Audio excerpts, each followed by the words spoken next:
พี่น้องมึงน้ำไม้ไม่จีดหามาทำไมน้อยนี่เขาหาเขาบ่หาให้กระติกหน่อยแม่เอาหาน้ำกำลังเขาระเบิดน้ำก้นเขาตอดไป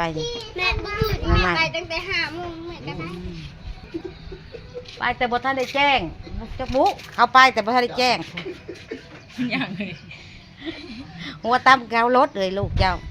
ใช่ถุงเลยเนาะแม่หาได้ไหมมึงสิไปนะผอมึงบ่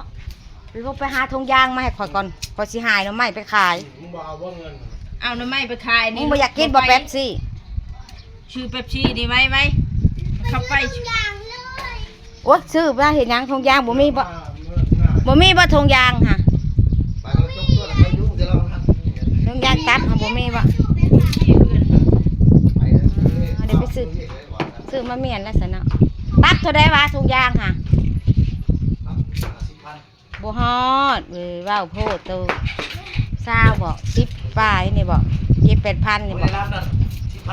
แล้วเอาเงินมาจับเรียบร้อยแม่นบ่ผู้เอาเงินมาจองเลยเด้อพี่น้องผู้ซื้อน้ำไม้ก็จนน้ำไม้บ่ทันได้มาฮอดเอาเงินมาจองถ่าเลยสบายดีป้าลุงน่ะ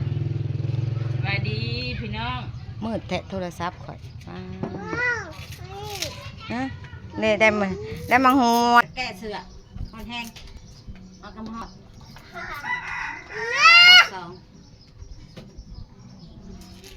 นี่อยู่นะหาน้ำปุ่นเขาเดินไม่ต้องสอบเขาค่ะให้ได้นอนบันนี้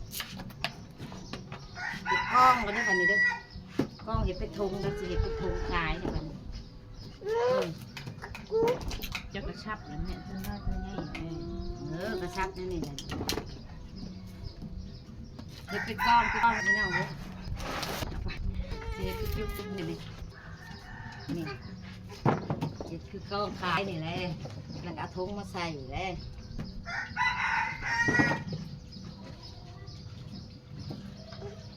มันสิได้จัดกอง5 ถุงได้บ่5 ถุง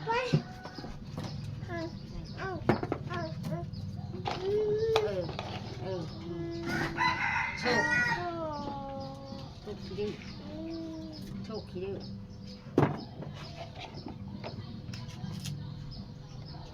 โชคขี้ดื้อ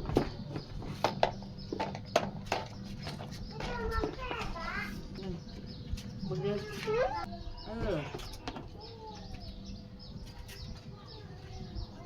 คือได้บุญหาก็นี่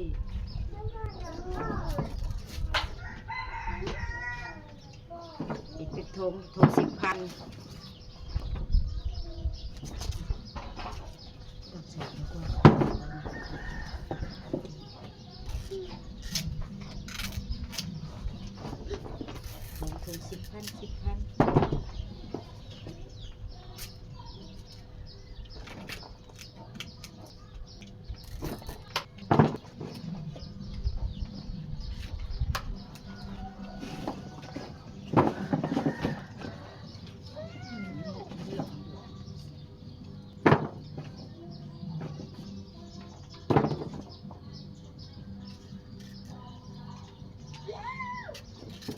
ก็ไม่ขายพี่น้องปิดจุก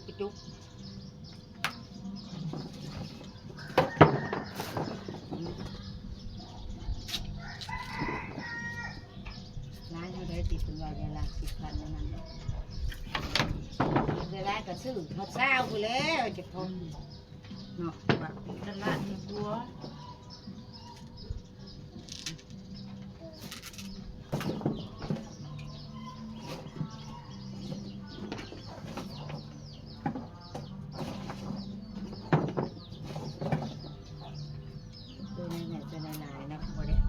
มาติดเป็นกองพี่น้องเอ้ยเป็นที่ขายหน่อไม้หอนแห้ง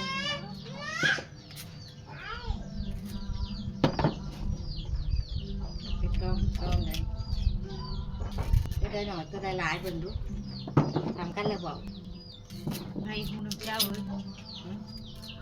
ให้เห็นบอกน้ำกันละวะจะได้หลายกล้องได้ล้านได้หน่อยแกงก็คิดว่ามันต้องไทยนี่กันดิคันจะแกงค่ะมันอะไรนี่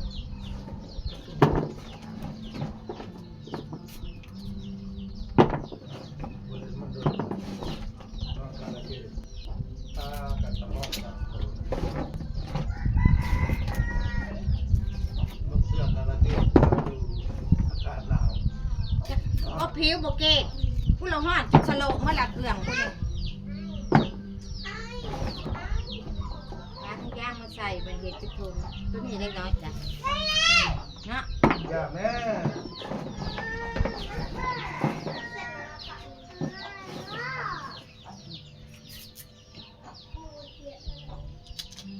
ต้องฆ่าตัวนี้ อาหาร ได้โน่อะไรเนี่ย เดี๋ยวประเด็กคุยใส่ นั่งเบิ่งมันกินของป้า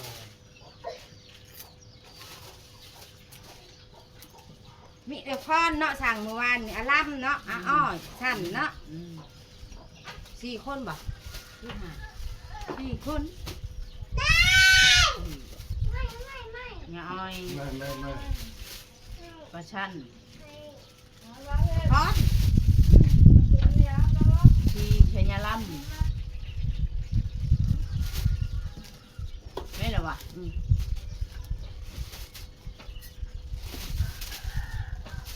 4 ท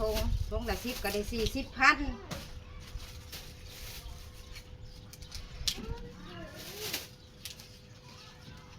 ไปส่งให้เพราะว่าลูกค้าสั่งพี่น้องเอิ้นดอกไม้ลูกค้าสั่งเมื่อกี้เลยเฮ็ดไปส่งให้นี่ทง10,000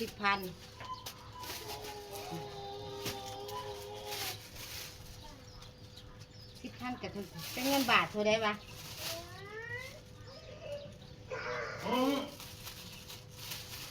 บาท20 บาทเนาะเป็นเงินบาท20 บาทเนาะ มันขึ้นเท่าไรเลยเสร็จเลย แล้วก็อยู่สวรรค์เถอะคือขึ้น6 60คนละน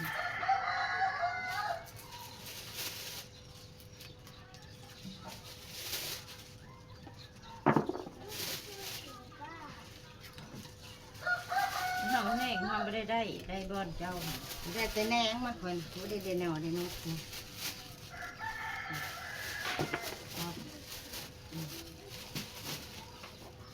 ทงละ10,000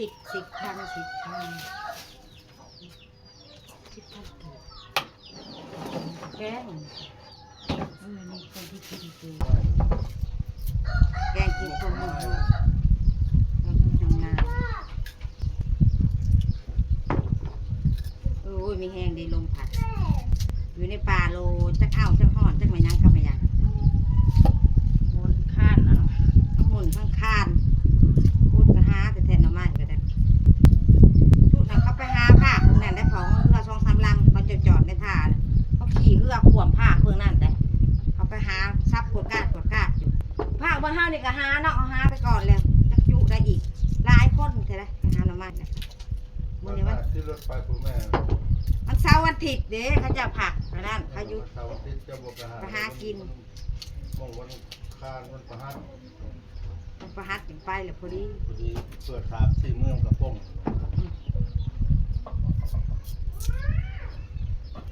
แกงเสียผักคักเนาะ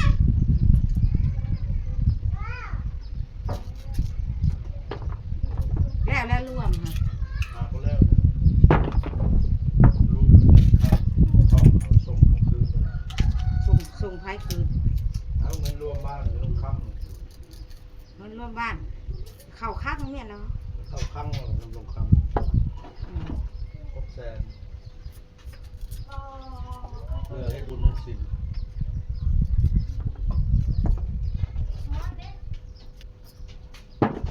ดังไผ่ให้แน่ดังไผ่ในสิต้มน้ำไม้แกง เสียทันทีเสีย เขาเบื่อจงอยู่บ่ เจ็ดสลาด้วนหัวแป้น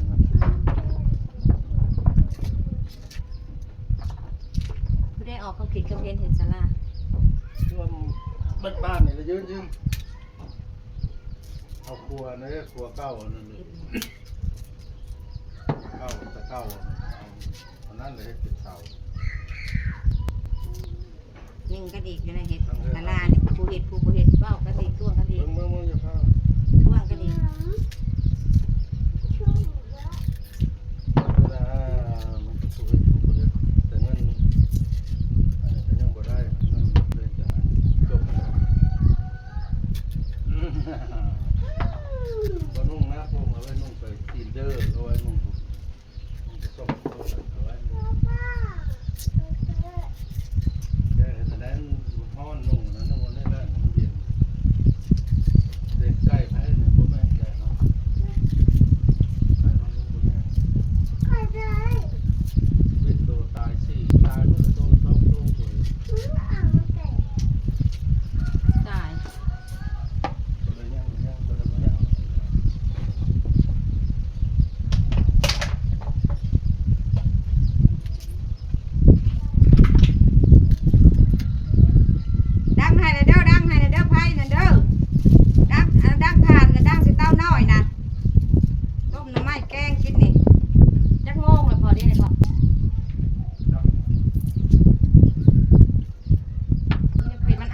ส่งให้เขาเนี่ย เอาจะพบมันดูบ่ ปกให้แล้วสิไปใช้ปก แล้วเอาไม้ดิ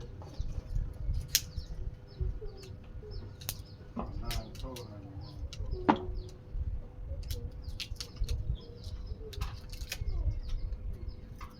ตัวหาจับบ่ แต่เมื่อวาน อืม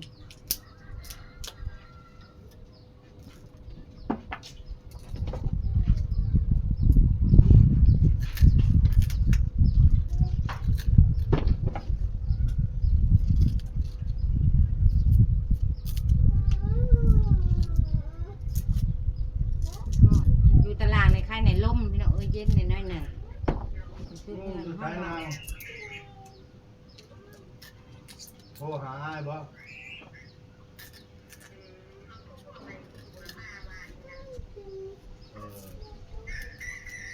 ไปเพียง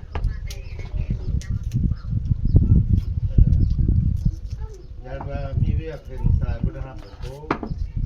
บ่ได้สิมาเอาเข้า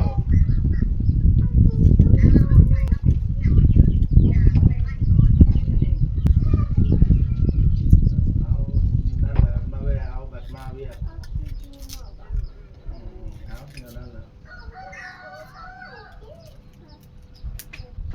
บางชุบหรือว่าเดินขาว